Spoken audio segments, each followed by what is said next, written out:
मैं डॉक्टर राजेंद्र कुमार, सहआचार्य भूगोल, डॉक्टर भीमराव अंबेडकर राजकीय महाविद्यालय श्रीगंगानगर, आप सबका अभिनंदन व स्वागत करता हूँ। आज के इस स्लाइड में हम राजस्थान की एकीकरण की प्रक्रिया के बारे में पढ़ेंगे।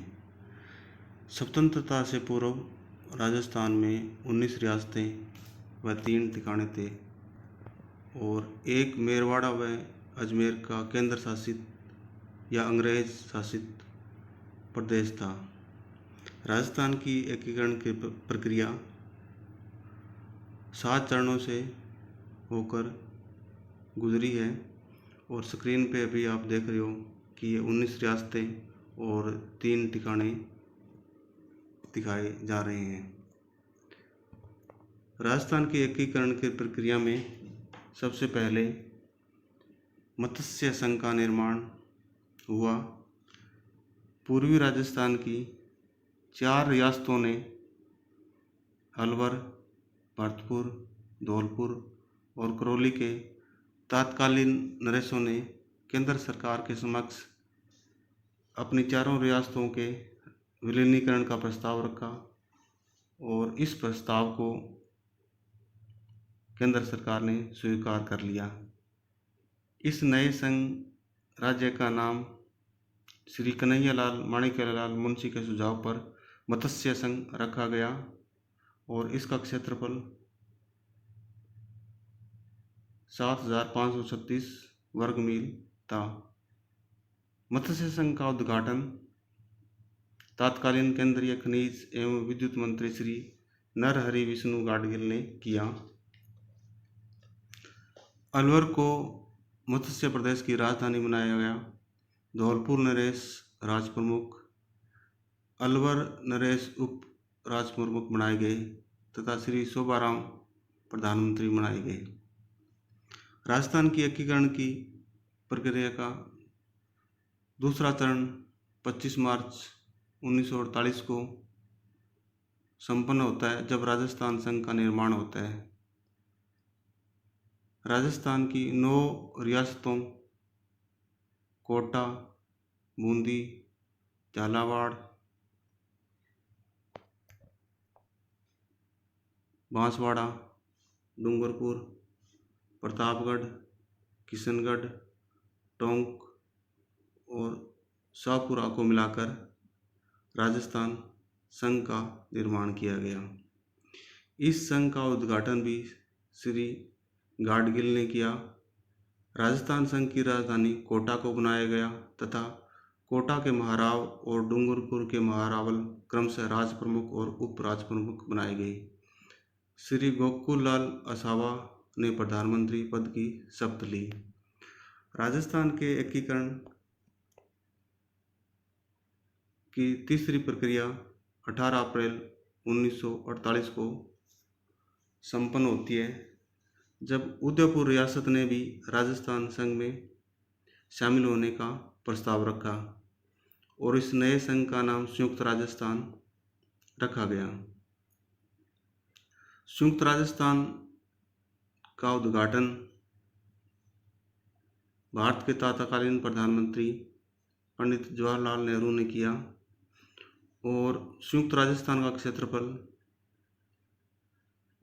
29,977 वर्ग किलोमीटर था और इसकी जनसंख्या 42,60,918 थी तथा इसकी वार्षिक आय 3,16,67,000 रुपये थी।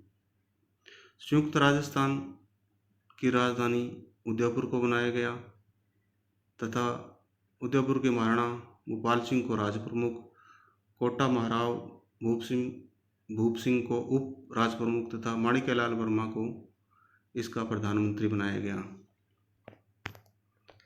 राजस्थान के एकीकरण की चौथी व महत्वपूर्ण प्रक्रिया 30 मार्च 1949 को संपन्न होती है।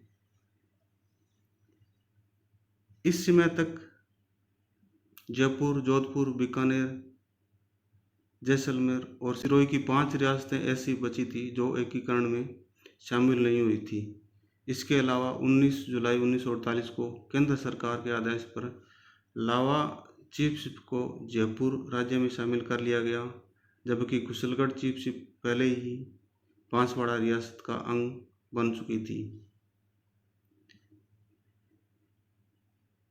जयपुर, जोधपुर और बीकानेर रियासतें अभी तक अपने को स्वतंत्र रखना चाहती थी, लेकिन सरदार वल्लभ भाई पटेल व तत्कालीन रियासती मंत्रालय के सचिव श्री वीपी मेनन के प्रयासों से जयपुर, जोधपुर और बीकानेर की रियासतें संयुक्त राजस्थान में शामिल होने के लिए सहमत हो गई और इसके परिणाम स्वरूप 14 जनवरी 1949 को उदयपुर की एक सार्वजनिक सभा में सरदार पटेल ने जयपुर, जोधपुर, बीकानेर और जैसलमेर रियासतों के वृहत राजस्थान में सैद्धांतिक रूप से सम्मिलित होने की घोषणा की। वृहत राजस्थान की राजधानी जयपुर को बनाया गया तथा इसका उद्घाटन 30 मार्च 1949 को भारत के तत्कालीन उप प्रधानमंत्री व रियासती मंत्रालय के अध्यक्ष सरदार वल्लभ भाई पटेल ने जयपुर में किया। इस समारोह में सरदार पटेल ने जयपुर महाराज श्री मान सिंह को राज प्रमुख, कोटा महाराव श्री भीम सिंह को उप राज प्रमुख तथा हीरालाल शास्त्री को नए राज्य के प्रधानमंत्री पद की शपथ दिलाई। राजस्थान के एकीकरण का 5वां चरण 15 मई 1949 को संपन्न होता है। अब तक मत्स्य संघ, जिसने सबसे पहले एकीकरण की प्रक्रिया में भाग लिया था, अभी राजस्थान में विलय नहीं हुआ था। इसका कारण ये था कि मत्स्य संघ की 2 रियासतें अलवर और करौली तो राजस्थान में शामिल होने को तैयार थी, लेकिन धौलपुर और भरतपुर असमंजस में थी कि वो उत्तर प्रदेश में शामिल हो अथवा राजस्थान में शामिल हो। तो इस संशय को दूर करने के लिए श्री शंकर राव देव की अध्यक्षता में एक समिति गठित की गई और जिसके सदस्य हिम्मत सिंह, प्रभुदयाल और श्री आर के संधवा थे। इस समिति ने ये सिफारिश की कि मत्स्य संघ का राजस्थान में विलय होना चाहिए। इस आधार पे 1 मई 1949 को भारत सरकार ने मत्स्य संघ को राजस्थान में मिलाने के लिए विज्ञप्ति जारी कर दी और 15 मई 1949 को मत्स्य संघ का राजस्थान में विलय हो गया। इस परिवर्तन के परिणाम स्वरूप मत्स्य संघ के प्रधानमंत्री श्री शोभाराम को शास्त्री मंत्रिमंडल में मंत्री के रूप में शामिल कर लिया गया। राजस्थान के एकीकरण की छठी प्रक्रिया 26 जनवरी